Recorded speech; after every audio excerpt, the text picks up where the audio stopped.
Imagine, if you will, that you're on the hunt for the ultimate health food.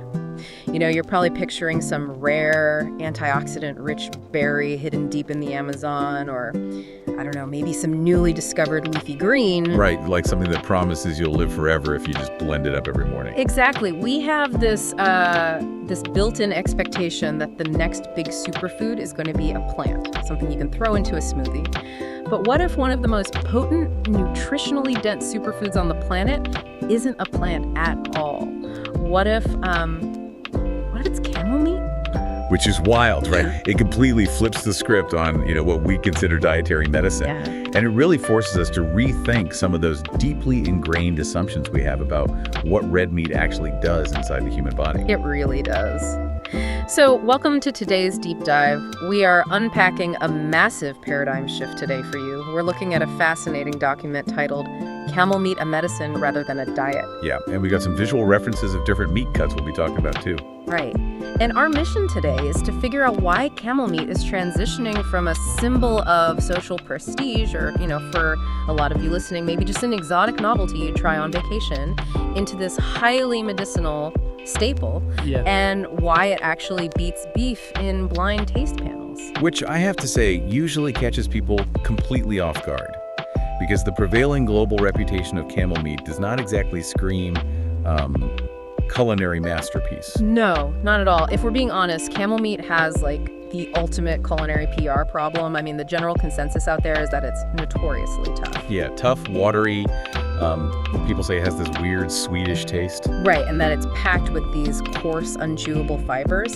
But when you actually dig into the production history in the source material, you realize that reputation has almost nothing to do with the biology of the camel itself. Exactly. It's essentially a byproduct of economics. Because historically, in these pastoralist societies, a camel was just far too valuable to butcher for, a Tuesday night dinner. It was everything, right? Your transportation, your dairy cow, your breeding stock. Right. You relied on it for actual survival in unforgiving terrain. So because of that immense value, they didn't slaughter a camel in its prime. They only consumed spent females or, old males. Animals that had been working in the harsh desert for decades. Exactly. Animals that simply couldn't work anymore. Which fundamentally skews our perception, doesn't it? So, if I'm getting this right, this is essentially a PR problem based purely on age. If we compared an old dairy cow to a young, tender steer, wouldn't we see the exact same toughness? Oh, absolutely. We wouldn't judge the entire beef industry based on a steak from an ancient, exhausted cow. And we shouldn't do it with camels either, because the physical mechanics of the muscle change so drastically over time. How so? What's actually happening to the meat as the camel ages? Well, as it ages, its muscle fibers undergo this intense physical transformation. They don't just get a little tough, they become incredibly coarse and hard, because the interdependence between those muscle fibers just strengthens immensely. Right, because it's an endurance beast. Right. Navigating the harshest environments on Earth. Exactly. Over years and years of trekking through the desert, those muscle fibers develop these intense, tightly bound connective tissue matrices. They cross-link to handle all that physical stress. And from a culinary perspective, that cross-linking becomes so structurally sound that it actively resists cooking. Normally when you cook meat, the heat and enzymes break down the fibers and tenderize it. Right, but those old camel muscles are bound so tightly that the heat barely even penetrates the structure. You really can't grill them easily, and they just don't ripen or tenderize the way standard farm animals do. But, and this is the big turning point in the source, the reality check happens when we look at young camel calves. When you take a calf that's, say, around 1 to 2 years of age and prepare it, everything we assume about camel meat just goes right out the window. It's totally different. The carcass characteristics, the deep red color, the texture, it is incredibly similar to prime beef. Because they just haven't lived long enough to develop that crazy cross-linked muscle interdependence. Precisely. And that's exactly what's driving this new culinary interest. When you remove the age factor and just look at a 1 to 2 year old animal, you get a product that taste panels consistently score as better and tastier than beef. Okay, so a young camel tastes amazing. That's established. But that brings us to the core mystery we need to solve for you today. If it tastes just like beef, why is it categorized by researchers as a medicine rather than just, a dietary alternative? Right, there has to be a functional biological difference. Exactly. And that starts to make sense when you look at the raw cuts of the meat itself. We have these visual references, and the visual difference is just striking. It really is. I mean, think about a premium cut of beef, like a ribeye. What do you expect to see? Marbling. Lots of it. Those white spiderweb-like lines of fat running all throughout the red muscle. Right, but when you look at cuts of camel meat, that marbling is almost completely absent. It's just this solid, deep, rich red. And the numbers behind that visual are staggering. I mean, beef typically contains somewhere between 4 to 8% intramuscular fat. Mutton is right around 8%. But camel meat. Camel meat has a fat percentage of only 1.2 to 1.8%. Which is wildly lean. And, the reason why is fascinating when you think about it from an evolutionary standpoint. Because other farm animals, cows, sheep, pigs, they store their fat right there in the muscle tissue. It's like carrying your luggage in the cabin with the passengers. That's a great way to put it. But a camel packs all of its luggage in the trunk. It concentrates almost all of its fat in the hump. Which is just a brilliant evolutionary adaptation for heat management. I mean, fat is a phenomenal insulator. If a camel had heavy marbling distributed throughout its body, like, say, a Wagyu cow, it would trap its own body heat. It would literally overheat and die in the desert sun. Exactly. By centralizing the fat in the hump, the muscles remain incredibly lean, which allows the animal to efficiently radiate heat and stay cool. That makes perfect sense. But there's another detail about this fat that just blew my mind when reading the source. It's something I can only describe as a biological paradox. The Benjamin Button effect. Yes. In almost every other mammal on Earth, as they get older, they accumulate more fat in their muscles. The meat naturally gets fattier. But camels do the exact opposite. It's a totally unique trait found only in camels. As they age, their percentage of intramuscular fat actually declines. But mechanistically, why does that happen? Well, it comes down to metabolic efficiency in an environment that's just defined by scarcity. As the camel gets older, its body becomes ruthlessly efficient in managing energy. So it stops leaving trace amounts of fat scattered in the muscle tissues. Right. The metabolism essentially scavenges those lipids and packs them securely into the hump. The hump is the central survival battery, so the body makes sure everything is stored there, leaving the older muscles with almost zero fat. Which is an incredible advantage if you're looking for a super lean protein source. But it creates a massive physiological question. Fat is the primary energy source for most mammals. If the camel's muscles are entirely devoid of fat, and that percentage is dropping as it ages, what on earth is fueling those muscles to walk hundreds of miles? And that right there is the secret to the camel's endurance. It's also the key to why the meat acts as a medicine in the human body. The answer is sugar, specifically glycogen. Wait, really? Usually when we talk about energy stored in animal meat, we're talking about fat or pure protein. The idea of red meat being loaded with complex carbohydrates is, well, completely foreign. It is highly unusual, but camel meat contains remarkably high levels of glycogen. The meat is literally getting its operational energy from this carbohydrate rather than from burning fat. So how does that translate to the plate? Like if I'm eating a red meat that comes preloaded with glycogen, what is that actually doing inside my body compared to, say, eating a fatty steak? It changes the entire digestive timeline for you. When you eat heavy animal fat, your body has to work incredibly hard to break down those complex lipids. It's a slow, really metabolically taxing process. But glycogen's different. Very different. It's easily absorbed and rapidly metabolized by the human body. It converts directly into glucose, which provides this immediate, highly accessible fuel source for your brain and your cells. It actually stimulates nerve functions much faster than digesting a traditional steak. Wow.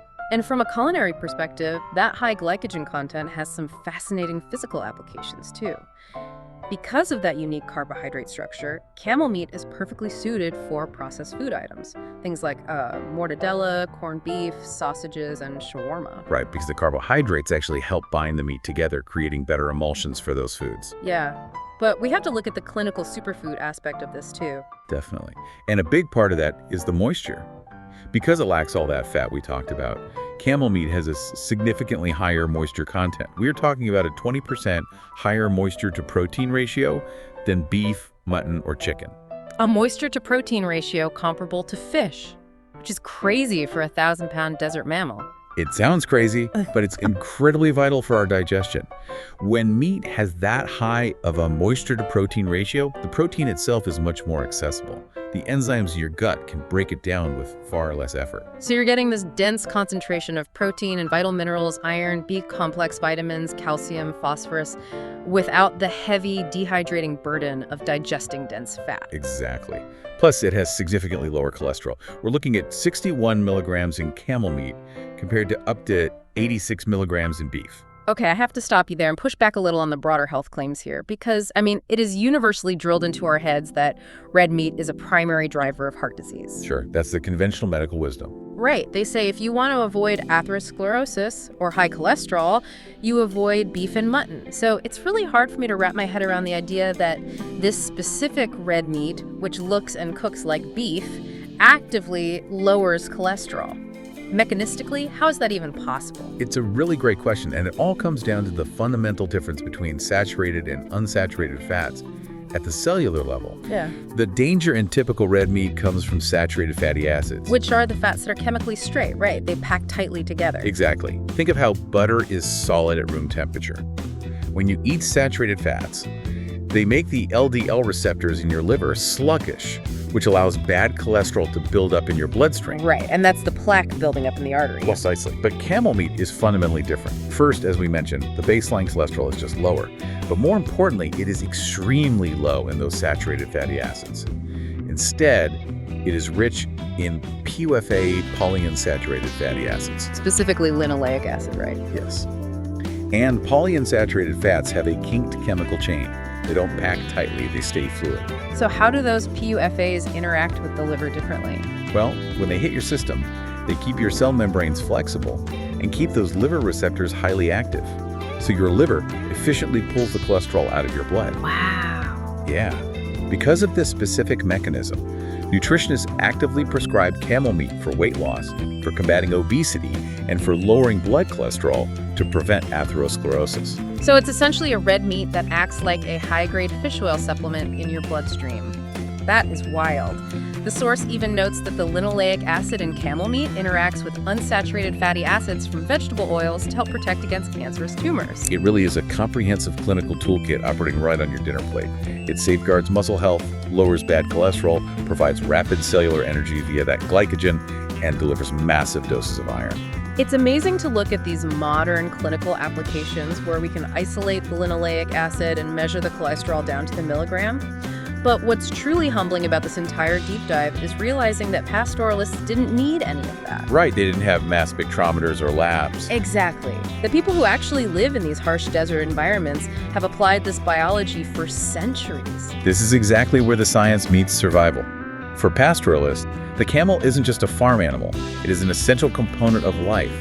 It acts as a literal walking pharmacy. And they use it so strategically. There's a specific biological phase mentioned in the text regarding the elderly population in these communities where the meat becomes an absolute necessity. Yes, they rely on it heavily when an older person reaches a stage of life where catabolism surpasses anabolism. Let's break those terms down for everyone listening. Sure. Anabolism means your body's building process. That's growing muscle, synthesizing proteins, repairing tissue. Catabolism is your body breaking things down. And as we age, that breakdown process naturally starts to outpace the rebuilding process, right? Exactly. Tissues degrade faster than the body can synthesize the materials to repair them.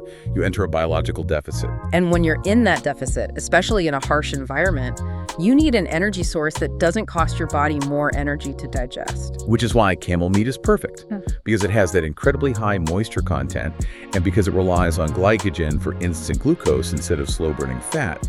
It is the perfect medical food for this. It rapidly compensates for tissue damage, giving the elderly the easily absorbed fuel they need to reproduce hormones and enzymes. The source says it essentially cures fatigue and exhaustion almost immediately. It's a highly targeted nutritional intervention. But they don't stop at just the meat. They utilize a totally holistic approach, applying every single part of the animal's biology to treat specific human ailments. Which leads to some of the most fascinating head-to-toe folk remedies you will ever hear. We aren't just talking about a healthy stew here. They use the highly iron-rich meat specifically to treat severe anemia, directly building blood hemoglobin. Right, and they use concentrated camel meat soup to cure corneal opacity and strengthen eyesight. They utilize the camel's unique fat to ease the pain of hemorrhoids, and they even use the fat from the hump specifically to remove tapeworms. Every single remedy leverages a different aspect of the animal's unique chemical makeup. But I have to ask you about the two remedies that really stopped me in my tracks. Because on the surface, they sound like pure folklore, but given everything we've discussed, I know there has to be a mechanism. Lay them on me. Okay, the first is placing hot, fresh slices of camel meat directly on the skin to remove freckles. And the second, this is the crazy one, treating asthma and reducing fevers by taking dried camel lung and mixing it with honey. I mean, eating dried lung to cure a fever sounds like magic, not medicine. It does sound like magic, until you look at the environmental biology of a camel's respiratory system. The underlying mechanism is actually completely sound. Camel lungs are remarkably rich in vitamin C. Which is so counterintuitive. I mean, why would an animal store massive amounts of vitamin C in its lungs? Think about the environment. The desert air is incredibly dry and constantly filled with silica and abrasive dust. The camel's lungs are under constant microscopic attack from oxidative stress and microabrasions every single time they take a breath. Ah, I see. And vitamin C is a powerful antioxidant. It is absolutely crucial for synthesizing collagen to repair the mucosal lining of the respiratory tract. So the camel's body stores massive concentrated amounts of ascorbic acid directly in the lungs to constantly heal that tissue. Wow, so when a pastoralist takes that dried lung and feeds it to someone suffering from a respiratory disease or a fever, they aren't just performing some, symbolic ritual. Not at all. They are delivering a massive, hyper-concentrated dose of immune-enhancing vitamin C paired with the soothing antibacterial properties of the honey. That is brilliant. Centuries of survival taught these communities exactly where the highest concentration of specific nutrients were stored in this animal. They use the meat for sciatica and bone pain, the hump fat for parasites, the lungs for a massive immune boost. It highlights a profound, applied understanding of biology. They may not have known the words glycogen or linoleic acid or ascorbic acid, but they knew exactly how to trigger the physiological responses they needed to survive. Exactly. So where does this leave you listening to this today? Let's recap the journey we've just taken. We started with a stereotype, right? This idea of a tough, stringy, watery byproduct of the desert.